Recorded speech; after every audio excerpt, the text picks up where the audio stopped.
El eco del cepillo. En el otoño de 1723, en el corazón de la Sajonia rural, donde los bosques de pino susurraban secretos bajo la brisa helada, vivía Elías, un carpintero de manos callosas y ojos inquietos. El pueblo de Grima, a orillas del río Mulde, era un mosaico de casas de madera y piedra, con tejados que parecían inclinarse bajo el peso de los siglos. La guerra de los 30 años había dejado cicatrices en la región, pero Grima, con su mercado bullicioso y su iglesia gótica, resistía como un bastión de la vida cotidiana. Elías, de 32 años, era conocido por su habilidad para transformar troncos en muebles que parecían vivos, con vetas que contaban historias. Su taller, una cabaña al borde del bosque, olía a ricine y aserrín, y el sonido de su cepillo alisando la madera era tan constante como el tañido de las campanas de la iglesia. Elías no era como los demás carpinteros. Mientras otros se conformaban con construir mesas y sillas,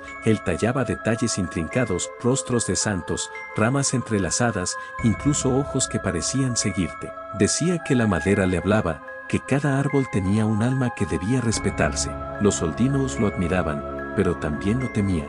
Es un don del cielo, decían algunos. Es un pacto con el bosque, susurraban otros en la taberna, cruzándose de brazos. En aquellos tiempos, la superstición era tan común como el pan en la mesa, y la reforma protestante, que aún resonaba en las iglesias de Sajonia, hacía que la gente viera señales divinas o demoníacas en cualquier rareza. Una noche de octubre, cuando la luna colgaba baja y las hojas crujían como pasos furtivos, un extraño llegó al taller de Elías. Era un hombre alto, envuelto en una capa negra, con el rostro medio oculto por un sombrero de ala ancha. Llevaba consigo un tronco de roble, pequeño pero pesado, envuelto en tela como si fuera un tesoro.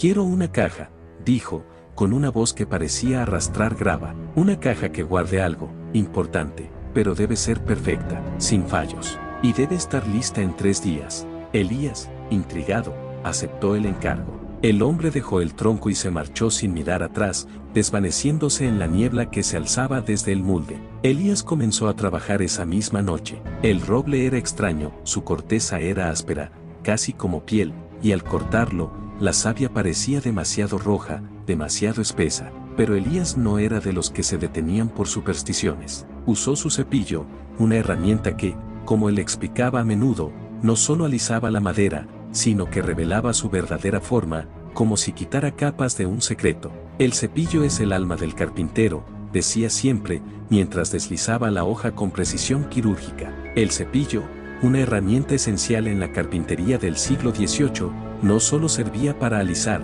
sino para dar forma precisa a las piezas, permitiendo uniones tan perfectas que podían durar siglos sin pegamento. A medida que trabajaba, cosas extrañas comenzaron a suceder.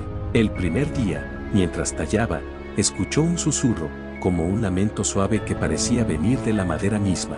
Pensó que era el viento colándose por las rendillas, pero las ventanas estaban cerradas. La segunda noche, las velas de su taller se apagaron de golpe, y en la oscuridad, juró ver una sombra moverse en el reflejo de su lima. Al tercer día, cuando la caja estaba casi terminada, encontró marcas en la madera que no había tallado, líneas finas, como venas, que formaban un patrón que le recordaba a un rostro retorcido. Elías, un hombre racional criado en la tradición luterana, intentó ignorarlo, pero su corazón latía con un miedo que no podía explicar. Cuando el extraño regresó, la caja estaba lista, un cofre pequeño, de bordes lisos y un acabado tan perfecto que parecía brillar bajo la luz de la luna. Pero cuando el hombre lo tomó, sus ojos se encendieron con una intensidad que heló la sangre de Elías. «Has hecho bien, carpintero», dijo, «pero no mires dentro, nunca». Dejó una bolsa de monedas y se marchó, llevándose la caja. Elías, temblando, abrió la bolsa y encontró monedas de plata, pero en cada una había un símbolo que no reconoció, un círculo atravesado por una línea curva, como una serpiente mordiendo su cola. Los días siguientes, Elías no pudo dormir. Soñaba con la caja, con manos que surgían de su interior, con voces que lo llamaban desde el bosque. Una noche, incapaz de soportar la intriga, decidió seguir el rastro del extraño. Las huellas lo llevaron al bosque, donde los árboles parecían más altos, más oscuros, como si guardaran un secreto antiguo. En un claro, encontró la caja, abierta, sobre un círculo de piedras.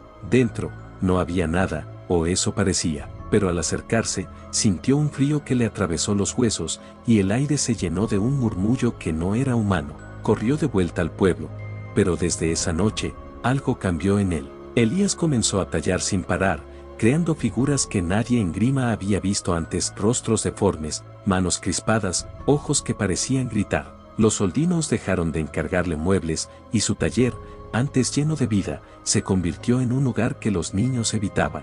Una noche, un incendio consumió la cabaña de Elías. Nadie supo cómo empezó, pero cuando los soldinos llegaron, encontraron el taller reducido a cenizas. De Elías, no había rastro, solo un cepillo de carpintero, intacto entre los escombros, con extrañas marcas grabadas en el mango, como venas en la madera. Años después, en 1725, cuando Grima comenzaba a reconstruirse tras una inundación del Mulde, los carpinteros locales notaron algo extraño. Cada vez que usaban madera de los bosques cercanos, sus herramientas se rompían o se perdían, y algunos juraban escuchar susurros en las noches de luna llena. Los ancianos decían que Elías había despertado algo en el bosque, algo que no debía ser tocado.